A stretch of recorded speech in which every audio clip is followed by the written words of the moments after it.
Oi, pessoal! Tudo bem, gente? Boa noite! Tirei umas fériasinhas aí de 2 semanas e retornamos hoje. Além de estarmos retornando hoje na live, a gente está fazendo um teste aí, estamos experimentando fazer a live às 21 horas. Então, vamos ver se isso vai dar certo, vamos ver se todo mundo vai conseguir participar. Não esqueçam, quem entrar aí, por favor, me dá um oi. Me avisa se tá me ouvindo bem, se tá me vendo bem, né? Porque eu não tenho como escutar, enfim. Então, eu gosto que vocês sempre me digam se estão me escutando, se estão me vendo. Alguém me escreve aí, dá um oi, dá um joinha. Dá um... Ó, estão chegando. Oi, Célia, tudo bem? Oi, Denise. Oi, Daiane, oi, Adriana, Ariane, Aline. Ó, algumas alunas aí do CAP estão por aí. Albenise, Célia, Carla, Camila, tudo bom, Camila Garbim? Vocês já conhecem a Camila, que ela volta e meia responde alguma coisa aí pra vocês, um e-mail, um WhatsApp, enfim. Ela também tá aí na live pra dar uma força. E vão escrevendo de onde vocês são pra eu ir vendo, depois... Se eu não consigo ver na hora da live, depois eu olho sempre os comentários. Sempre que possível eu respondo, né? Na maioria do possível, às vezes quando são muitos nas lives eu não consigo responder, mas eu faço o possível, eu consigo ver. Então, deixem aí de onde vocês são e aquela nossa combinação. Se é a sua primeira live e você não conhece a nossa combinação, que é a seguinte, vamos lá, coisas de professora. Número 1, se é a primeira live. Número 2, se é a segunda live que vocês estão me assistindo. Número 3, se é a terceira live. Número 4, se é a quarta ou mais lives, porque assim, já vai fazer 1 ano que eu comecei com as lives e tem gente que me acompanha desde o início. Então, com certeza é mais de 4, é 20, é 25, 30, enfim, coloquem o número aí.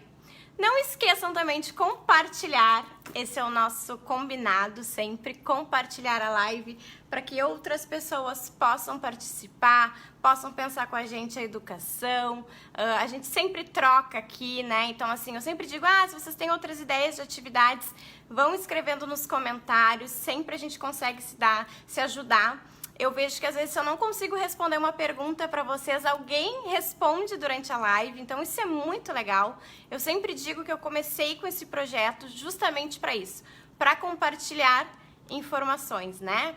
Eu já contei essa história para vocês várias vezes, mas eu criei a página primeiramente bem direcionada para os pais, e em seguida vários professores, educadores, inclusive outros profissionais da área da educação, começaram a chegar na página. Então hoje a gente é aí uma grande família de educadores, tanto pais como professores, quanto outros profissionais que também trabalham na área da educação.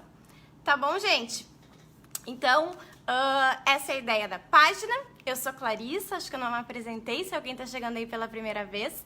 Clarissa Pereira, eu sou professora, pedagoga, especialista em alfabetização, mestre em educação e também desenvolvo cursos online. Então eu tenho 2 cursos para professores. Um é o POP, Programa Ortografia na Prática, e o outro é o CAP, Curso de Alfabetização na Prática. São 2 nomezinhos fáceis para vocês gravarem. Os cursos não estão com inscrições abertas, né? Eu tenho recebido alguns e-mails. Eles abrem inscrições 2, às vezes 3 por ano, 2 ou 3 vezes por ano. Por exemplo, o POP, o ano passado foi só uma vez. Então, quando abrirem as inscrições, fiquem bem atentos para vocês poderem participar e garantirem a vaga de vocês, tá bom? Eu deixei o link aí na descrição da live com a minha lista VIP. Então, se você ainda não tá na minha lista VIP, é só clicar nesse link, colocar o e-mail de vocês, que aí vocês vão receber atividades, artigos, avisos dos dias das lives para vocês não esquecerem, tá bom? Então entrem aí. E vamos ao que interessa, vamos ao assunto de hoje. Hoje a gente vai continuar conversando um pouquinho sobre a pesquisa da psicogênese da língua escrita, que é esta aqui, que é este livro aqui, a partir deste livro, que é da Emília Ferreira e da Ana Teberoski, muito conhecida aí dos professores alfabetizadores, dos professores em geral, dos pedagogos, né? quem fez pedagogia com certeza leu pelo menos um capítulo desse livro, que é o capítulo 6, que fala da questão das hipóteses da escrita das crianças. Então, lá na última live, faz 2 semanas, né, porque eu dei uma viajadinha, a gente falou bastante, foi bem legal, a live teve bastante envolvimento sobre o desenvolvimento dessa pesquisa realmente, né, tanto os contributos que ela nos trouxe, né, então tudo de bom que ela fez, essa revolução, enfim, nas nossas formas de ensinar, vendo muito mais a questão da aprendizagem. E também conversamos sobre as polêmicas que isso gerou, né? Como se isso fosse um método e não é. Como se a gente, a partir do momento que a gente pensa sobre onde anda a criança, como a criança pensa sobre a sua escrita, ela iria construir a sua alfabetização, enfim, sozinha, espontaneamente. A gente sabe que não é assim.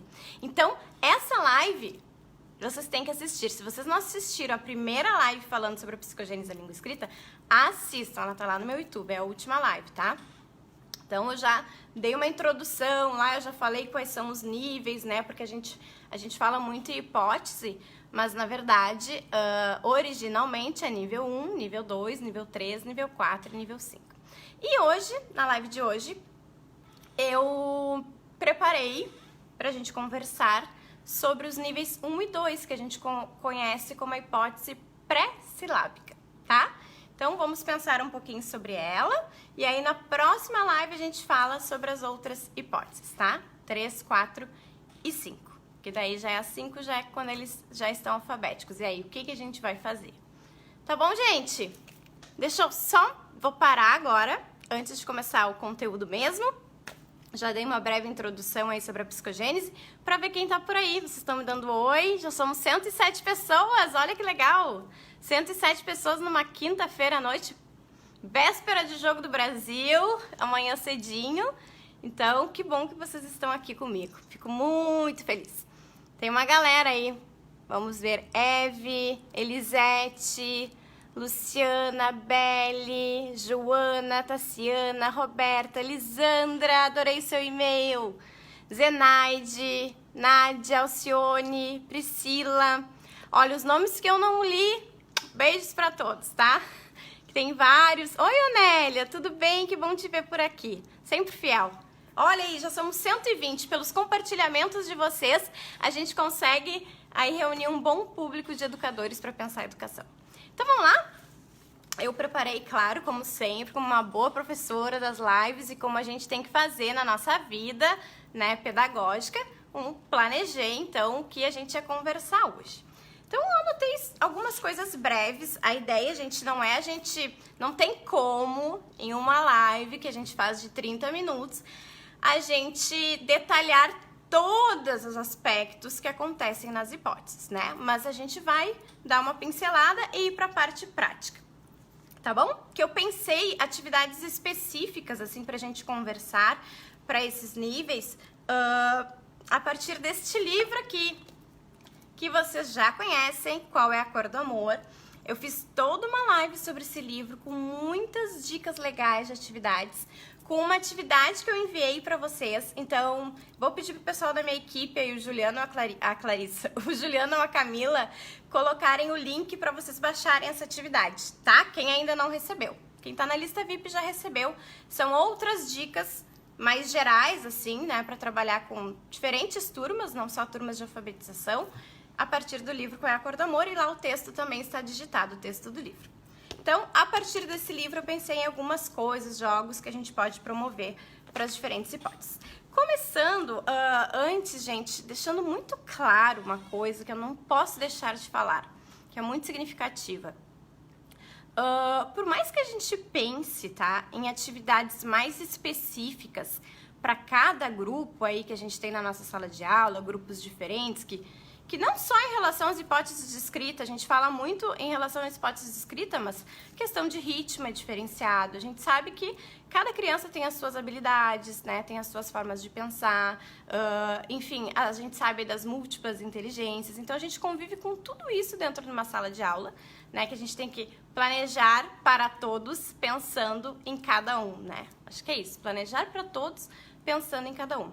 Então, eu tô querendo dizer que por mais que a gente pense em atividades mais específicas, individualizadas para esses grupos, o processo de alfabetização vai envolver toda uma questão que vai estar passando por todos os alunos, né? Não é sempre que... Isso a gente já falou muito aqui, né? A gente já falou muito, a Luciana Piccoli, quando veio aqui conversar com a gente numa live, falou, a Renata falou, a Mari já disse, a Ju. É impossível nós conseguirmos todos os dias, todos os momentos, fazer atividades diferenciadas, né? Não tem como.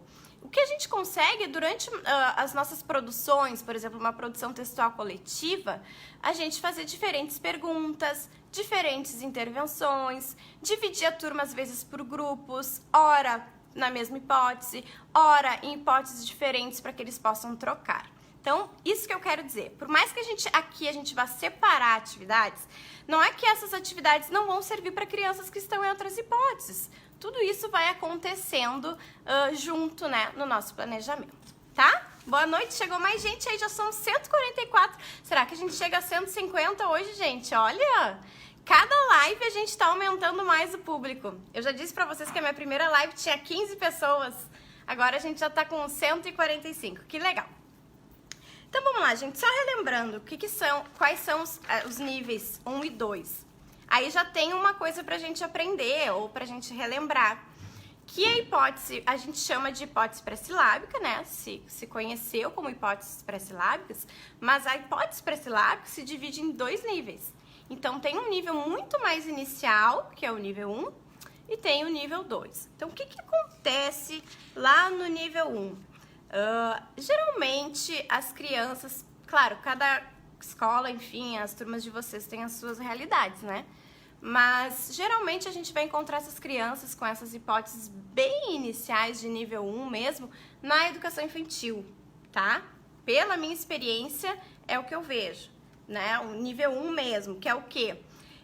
A gente pedir para as crianças escreverem palavras, sendo pelo ditado lá das 4 palavras, uma frase, ou sendo uma lista de palavras qualquer, enfim, uma só palavra, a criança muitas vezes vai escrever, por exemplo, por desenhos e vai dizer que ali está escrito algo, né? Então, só ela consegue entender a sua escrita. Eu até tenho uma imagem aqui do livro do Arthur Gomes de Moraes, que eu sempre indico para vocês, Sistema de Escrita Alfabética, tá? Aquele vermelhinho, depois eu escrevo o nome dele. Não se preocupem, eu escrevo o nome aí, a referência pra vocês. Vamos ver se vocês vão conseguir enxergar. Acho que fica espelhado, né? Não fica muito bom. Vamos ver. Tá, mas tá aqui, ó. Por exemplo, olha aqui. Essas representações de um nível 1, olha só. Bem específicas. Eu dou ali pra sorvete, desenho um picolé. Enfim, aqui faz uns rabiscos que até pode estar tentando imitar, né, uma forma de letra, mas enfim, é bem inicial. Muitas vezes também nessa fase a criança ela fala que é uma escrita, mas ela mistura, por exemplo, números e letras, né? Então essa fase, assim, os pais devem ver muito isso em casa, porque quando as crianças começam com 4, 5 anos, vou escrever não sei o quê, ou com 3, eles fazem lá a minhoquinha, enfim, e dizem que aquilo é escrito. Então isso a gente vai dizer que é uma hipótese pré-silábica, e nessa hipótese pré-silábica, o que a gente tem de mais importante aí de característica dessa hipótese, eu acredito, que é a questão que ainda não tem uma relação fonológica, né? Não tem uma relação fonológica, não tem um entendimento do nosso sistema de escrita alfabética, né? Ela é um outro tipo de representação para dizer que está se escrevendo. Bom, resumindo, é isso. E aí, o que a gente tem que fazer, pessoal, para que essas crianças, nessa hipótese 1, avancem? Bom, nosso primeiro objetivo é fazer com que ela entenda que o nosso sistema de escrita alfabética é composto por letras, né? Que a gente não usa para escrever desenhos ou números, né? Todas essas ou linhas. Então, nosso grande desafio é que ela entenda que existem letras, que essas letras são únicas, né? Que têm as suas propriedades e que elas vão aparecer em diferentes palavras. Esse é um grande processo, claro. E como é, pensando assim, de um modo mais geral, que a gente vai fazendo com essas crianças desse nível 1, bem inicial, avancem? Tendo contato com a cultura escrita, né? Esse é o básico. Tendo contato com eventos de letramento, participando de eventos de letramento, tendo contato com livros, olhando a gente escrevendo, os pais, as mães, as professoras, né? Então, tudo que a gente puder ofertar aí da cultura escrita, por isso que eu sempre digo que a leitura lá desde bebê é super importante, né? Para as crianças irem, então, se dando conta enfim, do traçado também, isso é o específico, né? Não só da questão sonora da letra, mas também do traçado da letra, né? Que existe um traçado, existe para aquele alfabeto. Já no nível 2, pessoal, eu falei isso no nível 1, tá? O nível bem inicial. Então, se você não acompanhou a live desde o início, depois você olha, porque eu já expliquei, então, bem especificamente o nível 1.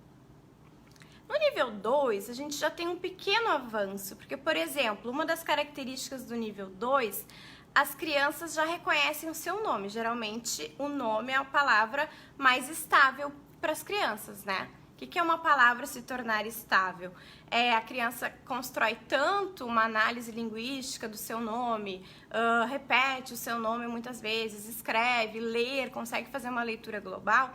Essa palavra a gente diz que ela vai ficando estável, né? Porque ela tá mais no contexto de vida daquele aluno, daquela aluna, ou do filho, enfim, que eu sei que tem pais que assistem a live.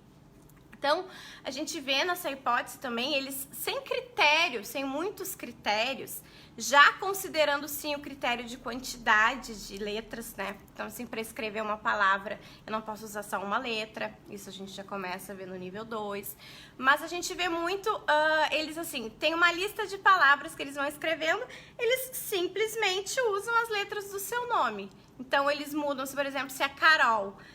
vai o C, o R, o L, o O, enfim. Aí depois na outra palavra muda um pouquinho a posição das letras, né? Então essa a questão, não é hipótese, é o nível 2 que está dentro da hipótese pré-silábica, como a gente conhece assim, de senso comum, pedagogicamente, didaticamente, que se espalhou no Brasil. É muito difícil, às vezes, também fazer uma distinção bem clara se a criança está no nível 1 ou no nível 2, né? Porque tem coisas muito parecidas, pode ter uma oscilação, pode mesmo lá no nível 1, às vezes, aparecer uma letra do nome misturada com desenhos. Então, por isso que as duas acabam se englobando na hipótese pré-silábica mesmo, tá bom? E o que a gente vai fazer, pessoal, para desestabilizar essas crianças? O que a gente, afinal, vamos lá, vamos para a parte prática. Que isso foi uma das coisas que eu falei na primeira live. Tá, a gente a gente pesquisa, estuda, analisa e vê aonde a nossa criança anda, onde eles andam no pensamento em relação à construção da escrita, né? Então eu faço todo o meu diagnóstico, eu sei como a criança está pensando. Às vezes eu até tenho dúvidas, a gente também falou sobre isso na primeira live, que é uma questão bem transitória, às vezes a gente não consegue identificar, se a gente não está do lado da criança para ela ler pra gente, para ela usar os dedinhos, a gente pode ter dúvidas, né, de qual é o pensamento dela. Então, isso tudo tem que ter muito cuidado. Então, sabendo disso, o que a gente vai fazer? Lembrando que a alfabetização, né, eu sempre falo isso, a alfabetização não se resume a identificar os níveis psicogenéticos, gente. A alfabetização é muito mais que isso, é um processo bem mais complexo. Essas práticas aí pedagógicas dos níveis psicogenéticos é mais um complemento para o nosso trabalho. Tá? Então, tem toda a questão de consciência fonológica, as questões de análise linguística, as questões de compreensão leitora, as fases também de diagnóstico da leitura, tá bom? Então, o que eles têm que pensar, gente? Que as letras têm um papel na escrita. Isso é o básico, eles têm que entender isso, eu já tinha falado isso para vocês. Começar a entender que existe sim um vínculo entre a oralidade e a escrita, entre o que a gente fala, né, a nossa pauta sonora, e o que a gente escreve. Então, a gente escreve para representar de alguma forma uma comunicação, né? A escrita, a fala é uma comunicação. Tanto a escrita são formas aí de linguagem. A gente também tem que fazer com que essa criança diferencie imagem, texto, letras e números, né? São propriedades diferentes, unidades diferentes. Então, esse também é o nosso objetivo. Também a gente quer que elas superem aquele conceito do realismo nominal. O que é? A gente acha, então, que para escrever o objeto, né? Vamos pensar no objeto, enfim, o objeto como... Podemos pensar no animal, mas representando essa ideia de objeto, né? De coisas, enfim. Então, o boi, ele é muito grande. Então, se o boi é muito grande, eu não posso escrever boi com poucas letras. Então, essa é a questão aí do realismo nominal. Então, se a formiga, por exemplo, a formiga é pequenininha, aí eu tenho que escrever, são poucas letras para formiga. Então, eles fazem um pouco essa relação. Até eu queria ver se vocês têm alunos que fazem isso, essa experiência aí do realismo nominal, se vocês já viram isso. Porque eu já vi professoras dizendo que, por exemplo, nunca pegaram uma situação dessa, nunca passaram por uma situação dessa. Então, se vocês já passaram, né, se tem alguma criança que está passando por isso, se vocês já viram alguma testagem isso, delas falarem para vocês, me contem aí nos comentários, tá? Se passaram por esse processo do realismo nominal. E a outra coisa que a gente tem que fazer para desestabilizar essa hipótese, para a criança consiga avançar para o nível 3, é identificar as diferenças. Olha só que importante isso, gente, bem importante. Identificar a diferença do que é letra, do que é palavra, do que é frase e do que é texto. Olha, para nós que somos adultos, isso é muito natural, né?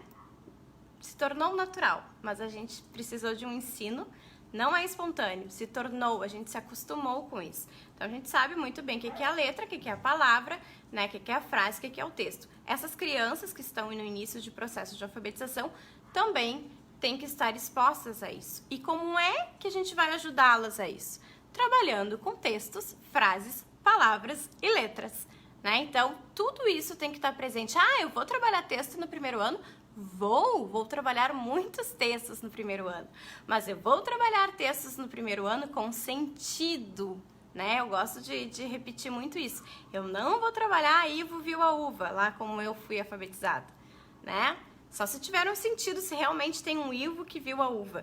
Né? Nesse sentido que eu estou dizendo para vocês, tem que ter um texto com significado. Dizer que eu trabalho com texto usando aí qualquer tipo de texto, não. Tem que ser um gênero bem trabalhado, né? Com a estrutura, enfim, bem trabalhada. Então, já fica a dica aí para as crianças fazerem essa diferenciação de análise linguística. A gente tem que oferecer diferentes portadores, suportes, como vocês quiserem falar aí, gêneros textuais e fazer análises desses textos. Por exemplo, que é muito legal também para trabalhar com alfabetização, não só com os níveis 1 e 2, é a gente trabalhar textos, músicas que são do contexto das crianças já, que elas já conhecem, né? Então, vamos ver se, não sei, né, se hoje em dia as crianças já estão um pouco mais avançadas do que a nossa infância, mas, por exemplo, a borboletinha, né? Borboletinha tá na cozinha fazendo chocolate para a madrinha. Isso já é do repertório. Então, para conseguir identificar ali palavras, talvez seja muito mais fácil, porque a gente está trabalhando num contexto, aí a gente não precisa trabalhar tanto com a questão semântica de compreensão, mas conseguimos fazer uma análise mais estrutural. Então, essa já é uma dica. Deixa eu ver o que vocês estão comentando por aí. Tenho alunos que para qualquer palavra que peço para escrever, põe as letras do seu nome. Isso aí, níveis iniciais. Eu já tive uma aluna nessa fase.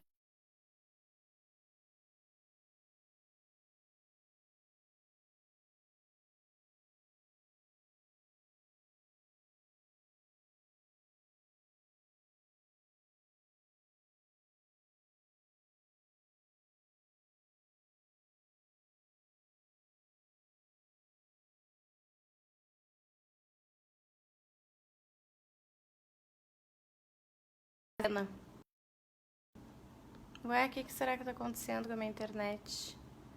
Nunca trava? Vamos tentar resolver, não saiam daí.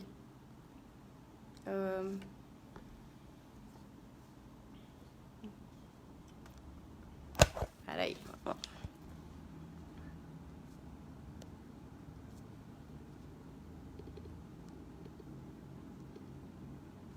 Gente, estão me vendo agora? Desculpa essa virada aí da câmera. Estão me vendo agora? Me digam se agora a conexão tá boa. Por favor, alguém aí me diz se a conexão está boa. Não é? Às vezes...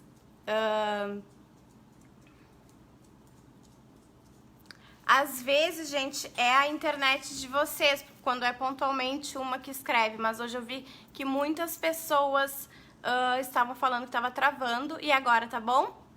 Coloquei no 4G. Ah, então tá. Desculpa essa parada. E vamos continuar. Por onde eu andava? Eu andava, então, dizendo da importância da gente trabalhar os textos e os textos dos contextos dos alunos, tá? Vamos seguir? Então, o que a gente pode fazer? Aí eu vou separar, a gente vai pensar bem em análise linguística, tá? Eu não pensei muito em atividades de leitura e de escrita para fazer uma seleção. Vamos pensar em análise linguística dessas unidades, letra, texto, palavras e frases. Então, assim, o que a gente pode fazer em relação às palavras, gente? Muita associação, e aí a gente faz isso na alfabetização, muita associação entre palavra e objeto, né? Então, a imagem representando a palavra.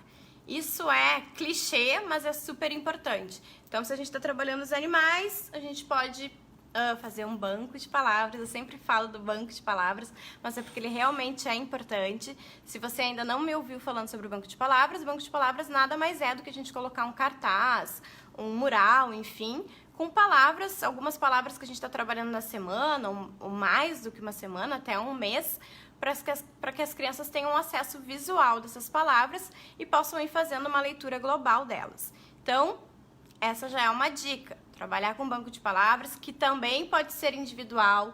Já falei sobre isso. As crianças podem ter um dicionáriozinho individual para ir colocando as suas palavras, as palavras que elas vão aprendendo.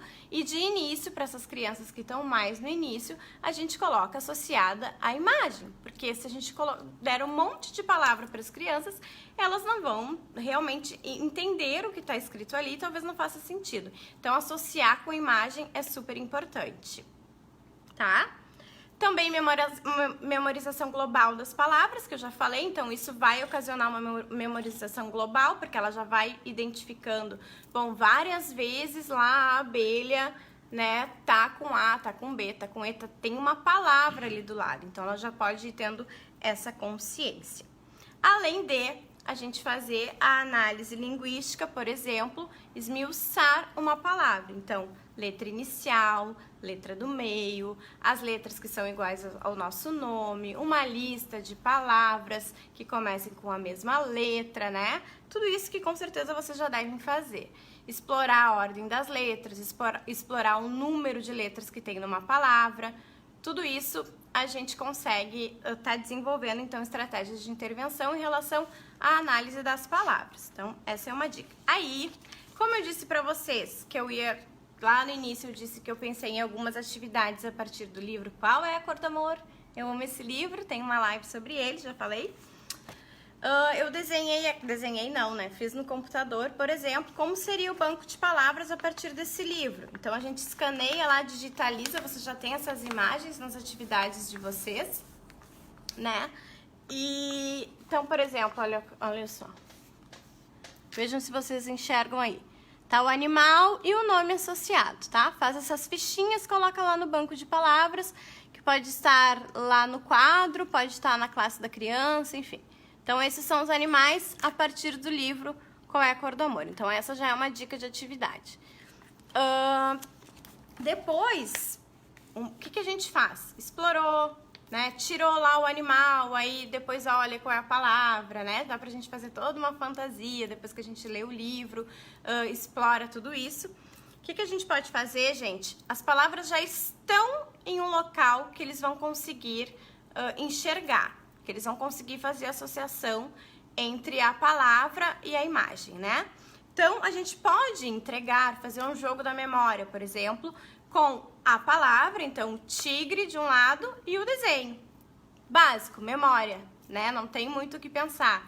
Bingo também, com a palavra e o desenho. Só entregar as tirinhas para eles fazerem a classificação, também é possível, tá? Então, aqui eu fiz, claro, gente, não fiz já atividade pensando nas crianças, né? Eu fiz mais aqui para mostrar para vocês.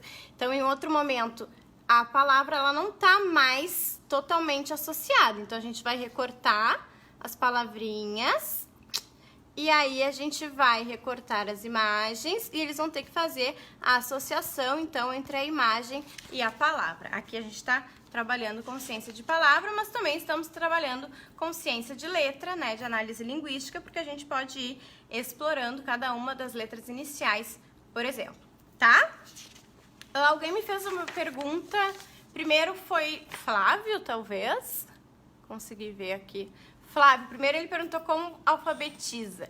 Bom, é difícil responder essa pergunta nessa live, mas eu vou te dizer que eu tenho uma playlist de alfabetização lá no meu YouTube, então depois tu corre lá no YouTube, corre lá e dá uma olhada, né, porque é um processo bem longo, bem complexo, enfim, mas essa é uma live que já explora a forma com que eu acredito, baseada aí, por exemplo, em Arthur Gomes de Moraes, em Magda Soares, que a gente tem que ter um conjunto de procedimentos metodológicos para alfabetizar, tá? Podemos fazer uma live sobre isso, não é o nosso foco hoje, mas essa aula de hoje já dá dicas, enfim, sobre isso. E aí depois você perguntou como é que eu definia leitura global. Leitura global é quando ainda não tem uma decodificação, né? Não tem uma relação ali fonografêmica, né, em relação ao som, a pauta sonora daquelas palavras. Elas foi aquilo que eu falei das palavras estáveis. Eles conseguem fazer a leitura, a gente pode dizer que é uma pseudo-leitura também, né? Essa memorização aí global da palavra, tá bom? Então agora a gente falou das possibilidades das palavras, agora a gente vai falar das letras. Tá ficando longa já a live, né? Eu achei que ia ser bem rápido hoje. 3 questões aí que a gente tem que explorar em relação às letras. O aspecto gráfico, né? Então, como é que se desenha, vamos dizer assim, como é que a gente faz esse traçado de letra. A consciência grafofonêmica, que eu sempre falo, então, aliada ao traçado da letra, eles têm que saber que som essa letra produz, né? Então, assim é a alfabetização, esse é o nosso básico, né? As propriedades aí do sistema de escrita alfabética, a gente tem que saber que som corresponde àquela letra para eu conseguir escrever. Porque o nosso sistema ele é notacional, ele representa, aquela letra está representando algo, né? A letra não é um desenho, né? No nosso caso, do nosso sistema de escrita alfabética. Tem outros sistemas que não funcionam dessa maneira. Então, no nosso caso, o A não está representando uma casa, não, ele está representando uma pauta sonora. E também ainda a distinção entre uma letra única e um número, né? Isso é mais para os níveis bem iniciais mesmo da hipótese pré-sílaba. Uma ideia de jogo, além das atividades, pode se fazer com os animais do livro. E esse livro é potente também para a gente fazer com cores, não só com os animais, porque qual é a cor do amor, o elefantinho procura, enfim, a cor do amor. Fazer a batalha de letras, então assim, a gente dá 2 palavras, as crianças têm que ir tirando, né, do baralho. Quem tem mais letras ganhou aquela rodada, fica com a carta. Então eles vão ter que contar quantas letrinhas tem na palavra para ver quem que vai ficar com a cartinha para poder ganhar, enfim. Então a ideia é que eles contem dentro da palavra, vão reconhecendo dentro da palavra o traçado daquela letra, distinguindo uma letra da outra. Por isso que para leitura, a gente sempre fala isso, para percepção visual, é super importante que nesse início a gente trabalhe com a letra bastão, né? Trabalhe com a letra palito, caixa alta, pelo menos no início da alfabetização em relação à leitura. Talvez com escrita a gente pode pensar em outras formas, né? Também iniciar com a letra bastão, mas ir às vezes introduzindo a cursiva e a script não tem problema. Mas olha só, para fazer essa distinção, essa análise de letra, como é importante a gente usar a letra de caixa alta, que ela é bem separadinha, e eles conseguem, então, fazer essa contagem. E esse batalha de letras, gente, ele pode ser também associado com a imagem, né? Porque esse é o nosso objetivo, que as crianças possam ir reconhecendo qual é a palavra, tá? Então, se for uma atividade que eles estão fazendo mais individualmente, que vocês não estão junto no grupo para fazer com eles, é legal que tenha a imagem para eles saberem que eles estão lendo alguma coisa ali, né? Então, isso é importante. Uma outra atividade ainda em relação às letras que eu fiz aqui, é assim, ó, a gente coloca as imagens, espero que vocês estejam conseguindo ver. A gente coloca as imagens, o número de letras e a palavra. E aí eles têm que ligar as três coisas. Então, o animal, ao número de letras e a palavra. Olha só, aqui a gente está trabalhando tanto a questão de análise de palavra, como também a análise linguística de letra, tá? Então, essa é uma outra atividade. Já digo que muitas dessas ideias que eu estou dando aqui para vocês fazem parte do CAP, do curso de alfabetização na prática, que tem umas aulas muito mais extensas sobre cada um dos níveis psicogenéticos. Mas algumas das coisas que eu estou dando aqui estão lá no curso, tá? Então, algumas ideias. Mas claro que a gente está discutindo de uma outra forma também. Além, então, da questão da palavra, a gente tem que fazer estratégias de intervenção. Então, análise linguística de letra, análise linguística de palavra e agora análise linguística de textos. De textos e frases, né? Não tem como dissociar muito isso. Então, como é que a gente faz isso, gente? Uma coisa básica é trabalhar muito com textos recortados, né? Então, assim, mesmo o texto que a gente coloca lá no quadro, a gente pode levar numa cartolina, enfim, num papel pardo, as frases soltas, né? Então, eu tinha falado da borboletinha, a gente coloca o primeiro verso, o segundo verso, e a gente vai ter que montar isso. E as crianças vão vendo que montando frases vai acabar virando um texto. Gente, isso vai acontecer naturalmente? Não, porque eu sou aquela que sempre digo que nós somos professoras, que estudamos muito e que a alfabetização não acontece naturalmente. A gente vai ensinar, a gente vai mostrar, olha aqui, gente, vamos colocar essa frase, o que está formando? Né? As nossas perguntas de intervenção é que vão estar ajudando as crianças, que vão ajudar as crianças a fazerem esse reconhecimento, não é? Não é natural, né? Ler, escrever é uma aprendizagem, né? A alfabetização é uma aprendizagem, isso é muito importante. E se é uma aprendizagem, precisa de um ensino explícito, precisa que alguém ensine essas crianças, ele precisa de uma troca, né? Precisa de uma troca, de algo externo aí, para que essa aprendizagem aconteça. Tá bom, pessoal? Falei muito! Outra ideia também ainda em relação aos textos são as sequências didáticas, né? Então, a partir de um gênero específico, às vezes a gente fala muito da receita, sei lá, hoje vamos falar da carta, do e-mail, né? As crianças hoje até já convivem com e-mail, então vamos começar a fazer projetos assim, né? Desse gênero, enfim, fazer toda a estrutura, como é que é o e-mail, para quem vai, né? O para, ou lá o CCO, com cópia, sem cópia, enfim. Pode fazer um estudo sobre isso, né? Então, ou com a própria imagem, porque as crianças já convivem com isso, mesmo que elas não tenham, e não é legal que já tenham no primeiro ano ou no segundo ano, enfim, o WhatsApp, mas a gente usar o formato também de mensagens, faz lá o desenho do celular para eles fazerem a representação, ó, eles vão amar. E a gente trabalha muito com texto, porque ali a gente vai ver, ó, a minha mãe mandou uma mensagem pro meu pai, né? Então, a primeira mensagem lá que fica de uma cor é uma frase. A segunda é a frase da resposta. Olha só que legal a gente fazer essa análise. Levar lá uma super imagem de WhatsApp e fazer isso e mostrar isso para as crianças. Olha só, aqui tem uma frase, né? Ali tem outra frase. Enfim, tá bom? Cyberleitura, muito bem, Flávio, você está me ajudando muito. Tem que me dizer assim mesmo os conceitos, é verdade, cyberleitura, isso aí, muito bom.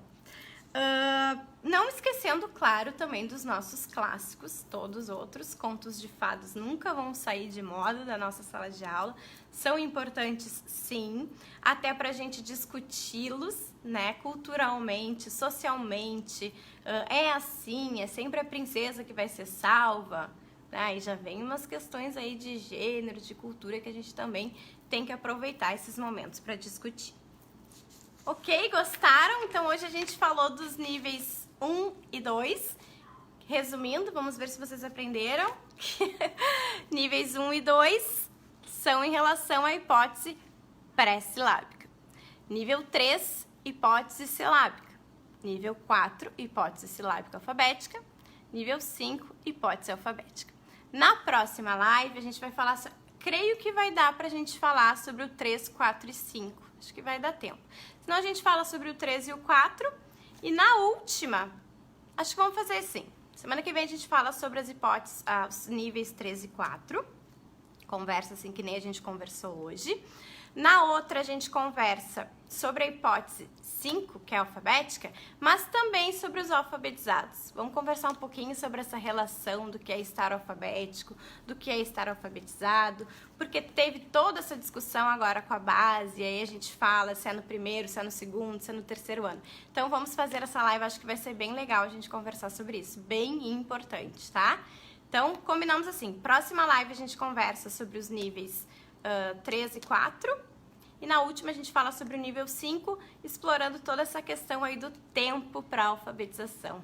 Vou deixar vocês com vontade, que nem em final de novela, que fica sempre um mistério para outra semana.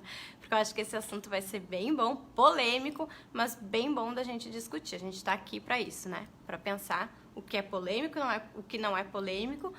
Só assim a gente vai ter sempre argumentos. Eu gosto sempre de dizer isso.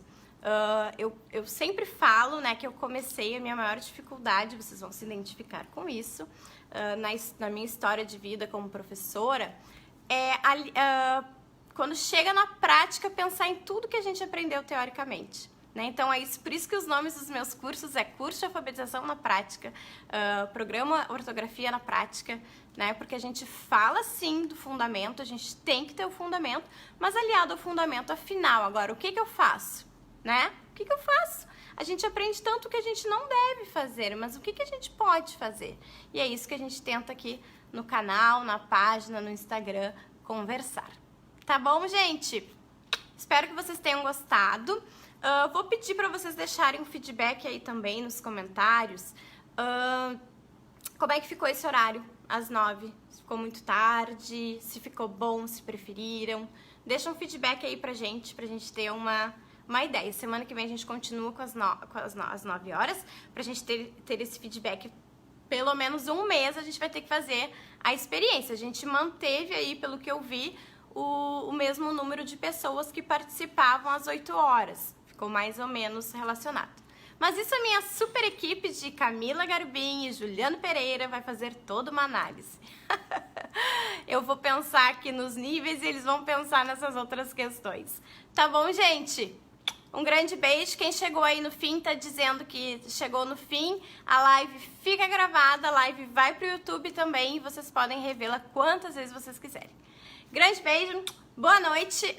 Vamos torcer pro Brasil amanhã, né? Tivemos um empate no início aí.